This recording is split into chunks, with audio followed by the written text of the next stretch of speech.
TDP నేతలు చేసినటువంటి విమర్శలపై కూడా మనతో మాట్లాడేందుకు మాజీ హోంమంత్రి తానేటి అంటున్నారు. ఆమెతో మాట్లాడదాం. మేడం చెప్పండి, ఏ విధంగా చూస్తారు ఇక్కడ ఉన్నటువంటి రాష్ట్రంలో కూడా జగన్మోహన్ రెడ్డి పూర్తిగా అవినీతి చేసి పూర్తిగా నక్సలిజం వైపు వెళ్లే విధంగా కూడా ప్రోత్సహిస్తున్నారు. పూర్తిగా ఆయన తల నరికితే తప్పేంటి అని చెప్పని ఉచ్చి చౌదరి లాంటి నేతలు కూడా విమర్శలు చేస్తున్నారు. ఏం చూస్తారు ఇట్లాంటి వ్యాఖ్యలు?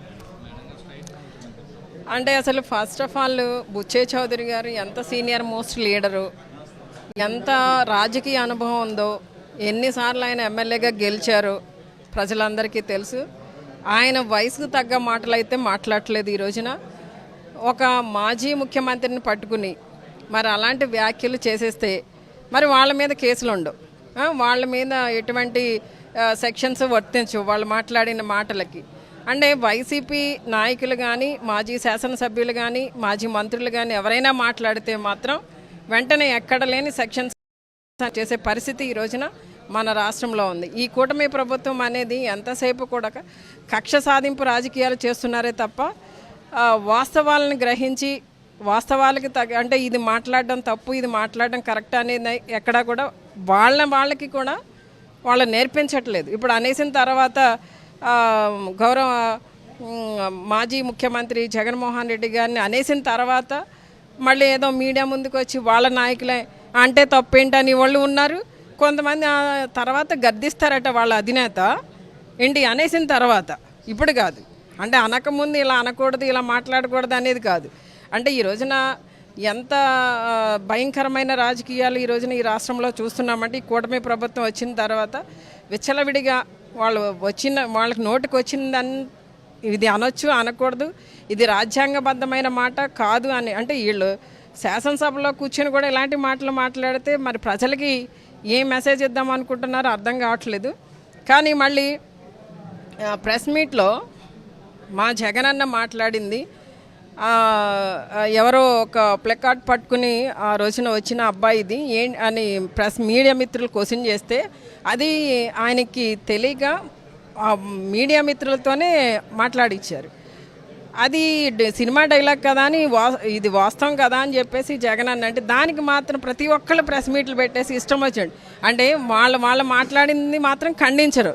జగన్ అన్న ఏది మాట్లాడినా కానీ దానిలో భూతద్దం పెట్టి తప్పు వెతకాలని చూస్తారు. అంటే ఈ రోజున కోడిగుడ్డుకి ఎక్కలు పీకే విధంగా చూస్తున్నారే తప్ప ఎక్కడా కూడా ఈ రోజున రాజ్యాంగబద్ధంగా పరిపాలన అనేది జరగట్లేదు. ఎంతసేపు కూడా కక్ష సాధింపులు, జగనన్నని ఇబ్బంది పెట్టాలని, ఆయన వెనుకున్న నాయకుల్ని కార్యకర్తలను ఇబ్బంది పెట్టాలి అనే ఆలోచన ధోరణిలోనే ఉన్నారు తప్ప వీళ్ళు ఎక్కడా కూడా రాజ్యాంగబద్ధంగా అయితే పరిపాలన కొనసాగించట్లేదు. హక్కు లేదని చెప్పి అంటున్నారు జగన్మోహన్ రెడ్డి కూడా. అదేనండి, అంటే ఈ రోజున వాళ్ళు ఏది మాట్లాడినా కూడా అదేంటంటే భగవద్గీత, వాళ్ళు ఏం మాట్లాడినా కూడా అదొక రామాయణం అన్నమాట. మేము దాన్ని ఖండిస్తే మాత్రం అదేదో మేము భూత పురాణం మాట్లాడినట్టు వాళ్ళు ఫీల్ అవుతున్నారు. అంటే ఈ రోజున వాళ్ళకి ఎలా ఉందంటే ఎక్కడా కూడా వాస్తవాలుగా చూపించడం కానీ, లేదా తప్పు జరిగిన చోట ఇది ఖండించడం కానీ జరగట్లేదు. ఇప్పుడు మొన్న ఎవరో జగనన్న కాన్వాయ్ కింద ఎవరో పడి చనిపోయారని ఏదో మాట్లాడారు. ఎస్పీ ఇచ్చిన స్టేట్మెంట్ మొదటి రోజున సంబంధం లేదని ఇచ్చారు. నిజంగా ఆయన రోడ్డు పక్కన ఉన్న విజువల్స్ కూడా మేము చూసాం. మళ్ళీ ఇదే రోజున అదే ఎస్పీతో మరి ఎట్లా మ్యానిపులేట్ చేస్తున్నారు చూడండి. సెక్షన్స్ని, చట్టాన్ని, రాజ్యాంగాన్ని మార్చేసి వాళ్ళు ఇష్టం వచ్చినట్టు వాళ్ళకి అనుకూలంగా చేయాలని చూస్తున్నారే తప్ప ఎక్కడా కూడా ఈ రోజున మరి ఇలాంటి పరిస్థితి శాసనసభ్యులుగా పనిచేసిన వాళ్ళకి, శాసన మండలి సభ్యులుగా పనిచేసిన వాళ్ళకి, ఒక నాయకత్వం వహించిన వాళ్ళకి ఉంటే సామాన్య ప్రజలకు ఏం న్యాయం జరుగుతుంది ఈ కూటమి ప్రభుత్వంలో అనేది ఈ రోజున వైసీపీ కేడర్లో కూడా అందరూ ఆందోళన వ్యక్తం చేస్తున్నారు. మీరు గతంలో చంద్రబాబు లాంటి వ్యక్తులకు కూడా మీరు రోప్ పార్టీలు పెట్టి భద్రత కల్పించారు. ఇప్పుడు అసలు జగన్మోహన్ రెడ్డి బయటకు వస్తున్నారంటేనే మేము భద్రత కల్పించలేమని చెప్పని పోతొద్దని పెట్టారు. గతంలో చంద్రబాబు హయాంలో కూడా చీరల పంపిణీ సందర్భంలోనే 8 మంది చచ్చిపోతే దానికి సంబంధించి ప్రభుత్వం నిర్లక్ష్యం అన్నట్టుగా అంటే పోలీసులు భద్రత లేదన్నారు. ఇప్పుడే ఏకంగా అసలు ఇట్లాంటి ఘటనలు జరుగుతున్నా కూడా మాదేం తప్పేం లేదు అని చెప్పి పార్టీ వాళ్ళదే తప్పు అంటారు. మీ మీద నిందేసే ప్రయత్నాలు చేస్తారు. ఏమేం చూస్తారు? జనరల్గా అండి ఇప్పుడు వీళ్ళ కూటమి ప్రభుత్వం యొక్క ఆలోచన ధోరణి ఎలా ఉందంటే, జగనన్న ఎక్కడికి వెళ్ళినా కూడా జన సందోహం స్వచ్ఛందంగా వస్తున్నారు. అది చూసి వాళ్ళు ఏం చేస్తున్నారంటే తట్టుకోలేకపోతున్నారు. తట్టుకోలేని పరిస్థితుల్లో అక్కడ భద్రత కల్పిస్తే ఆ ప్రోగ్రాం సక్సెస్గా జరిగిపోతుంది. ఎటువంటి ఇబ్బందులు లేకుండా జరుగుతుంది. అదే భద్రత తక్కువ చేశారు అనుకోండి, అక్కడ ఏదో అవాంఛనీయమైన సంఘటనలు జరుగుతాయి, దాన్ని బ్లేమ్ చేయాలి. అది జగనన్న మీద వేయాలి, అది వైసీపీ పార్టీ మీద వేయాలి, అది ఒక 4 రోజులు వీళ్ళ డైవర్షన్ పాలిటిక్స్కి వాడుకోవాలి. ఈ ఆలోచన తప్ప ఇప్పుడు పుష్కరాల సమయంలో ముఖ్యమంత్రి స్థానంలోని చంద్రబాబు నాయుడు గారు చేసినప్పుడు అక్కడ 29 మంది చనిపోయారండి. చనిపోతే ఎవరు మాట్లాడారండి? అప్పుడు మరి ఈ చంద్రబాబు నాయుడు గారి మీద కేసు పెట్టారా? మరి ఆ కేసులు ఏమైనాయి? చీరల ఆయన ప్రతిపక్ష నేతగా ఉన్నప్పుడు చీరల పంపిణీ చేసినప్పుడు 8 మంది చనిపోయారు. అప్పుడు ఏమైంది అంటే ఆయన కార్యక్రమాల్లో సంఖ్య అంటే డిజిట్స్ 2 digits ఉన్నా కూడా అక్కడ ఏమీ ఇబ్బంది ఉండదు.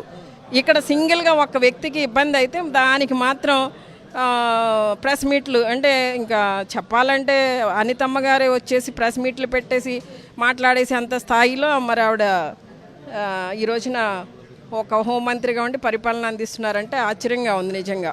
అంటే ఎక్కడా కూడా వీళ్ళు ఈ రోజున ప్రజలకి మంచి చేద్దాం, మంచి పరిపాలన అందిద్దామనే ఆలోచన లేదండి. 4 ఏళ్ళకి ఉంది కదా చూసుకుందాం, ఈ 4 ఏళ్ళ తర్వాత మళ్ళీ ఏదో ఒక అసత్య వాగ్దానాలతో ముందుకు వద్దామన్న ఆలోచనతోనే ఉన్నారు తప్ప వాళ్ళు చెప్పిన హామీలు ఏమీ నెరవేర్చట్లేదు. ఈ రోజున ప్రజలకి కావాల్సిన ఈ రోజున ప్రతి ఒక్కటి అసౌకర్యమే. పాపం వాళ్ళు ఏంటంటే నమ్మి ఓట్లు వేసాము, ఇంత మోసపోయామని చెప్పి బాధపడుతూ కుమిలిపోతున్నారే తప్ప ఈ రోజున ప్రతి కుటుంబం కూడా జగన్ అన్నని గుర్తు చేసుకోని వాళ్ళంటూ ఎవరు లేరండి. అంత అలాగా ఈ రోజున కూటమి ప్రభుత్వం ప్రజలను దగా చేసింది, మోసం చేసింది. మహిళల విషయంలో మేడం ప్రధానంగా చూసుకుంటే 32,000 మంది మహిళలు మిస్ అయిపోయారని చెప్పి మీ హయాంలో చెప్పారు. స్వయాన పిఠాపురం లాంటి నియోజకవర్గాల్లోనే మహిళలు మిస్ అవుతున్నా పవన్ కళ్యాణ్ స్పందించట్లేదు, హోంమంత్రి స్పందించట్లేదు, మహిళలపై అఘాయిత్యాలు జరుగుతున్న స్పందన లేదు. ఏం చూస్తారా? అవునండి, ఇప్పుడు డిప్యూటీ సీఎంగా ఉన్న పవన్ కళ్యాణ్ గారు మహిళలు మిస్ అయిపోయిందని చెప్పింది ఎప్పుడండి?